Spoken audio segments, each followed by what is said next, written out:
बेनतीजा रही भारत चीन के बीच 13वें दौर की बातचीत। भारत के सुझाव मानने से चीन का इनकार। अड़ियल रवैये के साथ भारत पर लगाए आरोप।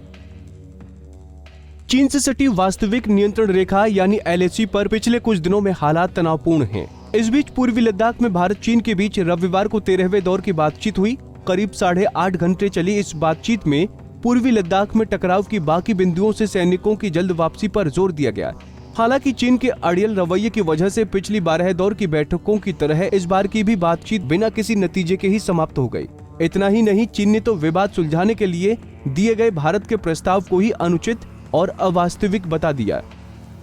मीडिया रिपोर्ट्स के अनुसार 13वें दौर की ये बातचीत रविवार सुबह 10:30 बजे मोल्डो में शुरू हुई और शाम को करीब 7 बजे तक चली।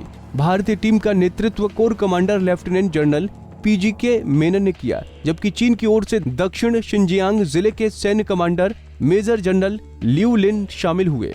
बैठक के बाद भारतीय सेना ने बयान जारी कर कहा कि दोनों पक्षों के बीच बातचीत पूर्वी लद्दाख में एलएसी पर बने गतिरोध को खत्म करने पर केंद्रित रही। इसके अलावा लंबे समय से लंबित मुद्दों में दौलत बेग ओल्डी और डेमचोक इलाकों का गतिरोध भी शामिल है। सेना ने एलएसी से लगे इलाकों और दूसरे विवादित हिस्सों को लेकर कई रचनात्मक सुझाव दिए, लेकिन चीनी सेना इस पर सहमत नहीं हुई। इस वजह से 13वें दौर की बातचीत बिना किसी नतीजा के ही समाप्त हो गई। सेना की ओर से जारी बयान के मुताबिक चीनी पक्ष लगातार यथास्थिति को बदलने और द्विपक्षीय समझौतों के उल्लंघन का एक तरफा प्रयास करता रहा है।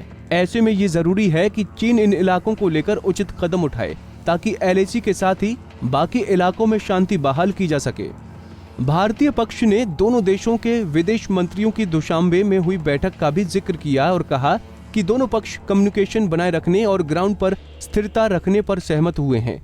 सेना ने उम्मीद जताई कि चीनी पक्ष द्विपक्षीय संबंधों के सभी पहलुओं को ध्यान में रखेगा और समझौतों व प्रोटोकॉल का पूरी तरह से पालन करेगा। हालांकि सैन्य बातचीत के बाद चीन भारत की जायज मांग पर भड़क गया और अपनी सरकारी मीडिया के जरिए भारत पर ही आरोप लगा दिए। मीडिया रिपोर्ट्स के अनुसार चीन के सरकारी अखबार ग्लोबल टाइम्स ने पीएलए के वेस्टर्न थिएटर कमांड के हवाले से दावा किया कि भारत की अनुचित और अवास्तविक मांगों ने मामले को सुलझाने के लिए हो रही बातचीत में मुश्किलें बढ़ा दी हैं। वेस्टर्न कमांड के हवाले से आगे कहा गया कि चीन को उम्मीद है कि भारतीय पक्ष स्थिति का गलत आकलन नहीं करेगा और सीमावर्ती क्षेत्रों में कठिन स्थिति को संभालने के लिए प्रासंगिक समझौतों का पालन करेगा। हालांकि ये बात किसी से छुपी नहीं है कि चीन की आक्रामक नीति की वजह से ही एलएसी पर तनाव की स्थिति पैदा होती है। आपको बता दें कि दोनों सेनाओं के बीच 13वें दौर की बैठक ऐसे समय में हुई जब हाल ही एलएसी पर तनाव फिर से बढ़ा है।